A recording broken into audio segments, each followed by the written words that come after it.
Hi everyone, আজি আমি আৰু এটা সৰু মাছেৰ নতুন ৰেচিপি বনাম। এই হল সৰু সৰু পিয়ালি মাছ আনিছিলে বজাৰৰ পৰা। এই পিয়ালি মাছ কেইটা আমি কেনেকৈ বনাওঁ চাওকচোন। এইটো পিয়ালি মাছ 1 পোৱা মান আনিছিলে। এইখিনি ফ্ৰাই কৰি হৈ গ'ল আমাৰ।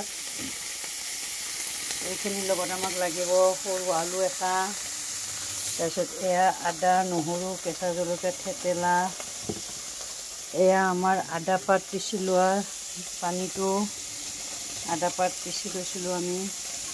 এয়া দি আৰু এটা ধুনীয়া জোল বনাম। আদা পাতৰ জোল বাৰু আপোনালোকে খায়নে নাখায়? আদা পাতৰ জোলটো যদি খোৱা নাই আপোনালোকৰ ঘৰত নিশ্চয় আদা পাত থাকে। এনেকৈ বনাই খাবচোন, কেনেকুৱা লাগে চাব খাই। মাছখিনি ফ্ৰাই কৰা হ'লে আমি তৰকাৰীটো বনাম এতিয়া।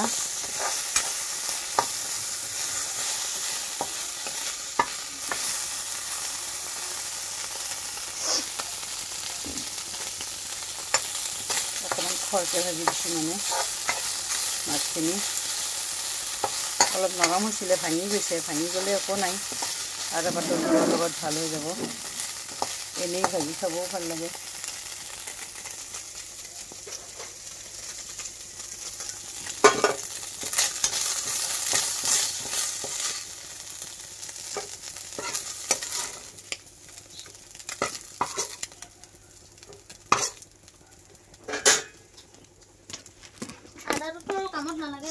নালাগে।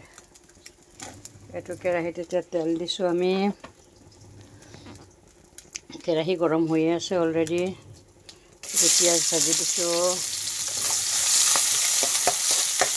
পিঁয়াজখিনি অকণমান ৰঙচুৱাকৈ ভজাৰ পিছতে আমি কি এড কৰিম আপোনালোকে চাওকচোন। পিঁয়াজখিনি অলৰেডি অকণমান ৰঙাকৈ ভজোৱা হৈয়ে গ'ল। তাত আমি থেতেলাই লোৱা আদা, নহৰু, কেঁচা জলকীয়া এড কৰিছোঁ।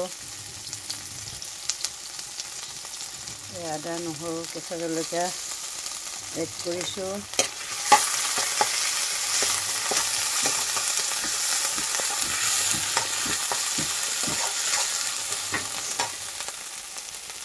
আমি হালধি দিম।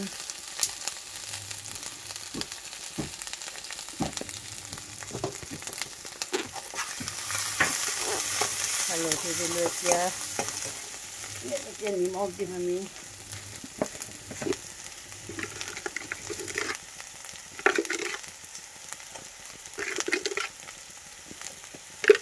জোল বৰ বেছি এটা নবনাওঁ, অকণমান নিমখ সেইকাৰণে সোৱাদ অনুযায়ী অলপমান দিছোঁ।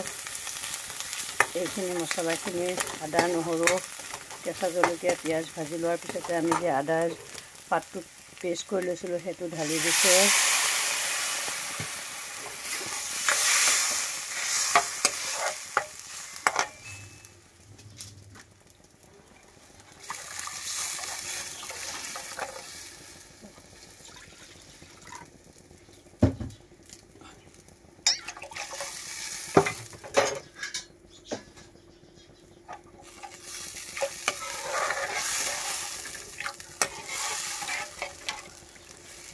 এইখিনি উতলাৰ পিছতে আমি ভাজি থোৱা মাছখিনি তাত ঢালি দিম। তাৰপিছত 2-3 উতল মৰাৰ পিছত আমি নমাই থ'ম। তাৰপিছত গৰম গৰম ভাতৰ লগত পৰিৱেশন কৰিম। আপোনালোকেও এনেকৈ বনাই খাব, নিশ্চয় ভাল পাব আপোনালোকে খালে। এনেকুৱা তৰকাৰীখন আমাৰ উতলা নাই, উতলিলে আমি মাছখিনি ঢালি দিম।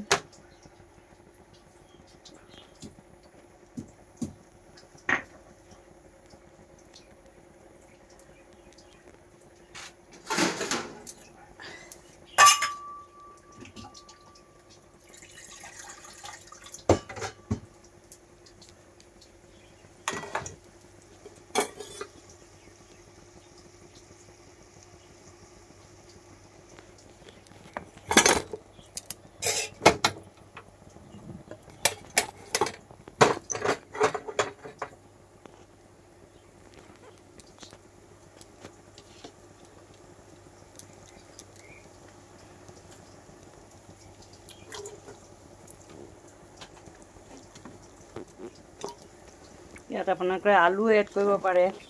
মই আলুখিনি দিবলৈ পাহৰিলোঁ। আলুখিনি বইল কৰি আছোঁ, পিছত আলুখিনি অকণমান ঢালি দিম। বইল কৰা আলুখিনি আপোনালোকৰ এই তৰকাৰীখন এতিয়া উতলি আহিছে, দেখিছেনে আপোনালোকে? তৰকাৰীখিনি কিমান ধুনীয়া গ্ৰীণ কালাৰ হৈছে। পাতটো অলপ কম হ'ল, আৰু সেউজীয়া হৈ যায় আৰু ধুনীয়া লাগে। আদা পাতটো অলপ সৰহ হ'লে ভাল হয়। বাৰীতে পাত কেইটামান দেখা পালোঁ, সেই কেইটামান পাতে আনি মই আদা, নহৰু, ভোট জলকীয়া, কেঁচা জলকীয়া পেষ্ট বনাই লৈছিলোঁ যে, সেই পেষ্টটো ঢালি দিছোঁ। অকণমান কালাৰটো কম হৈছে। তৰকাৰীখিনি উতলিছে, তাত মাছখিনি ঢালি দিম এতিয়া।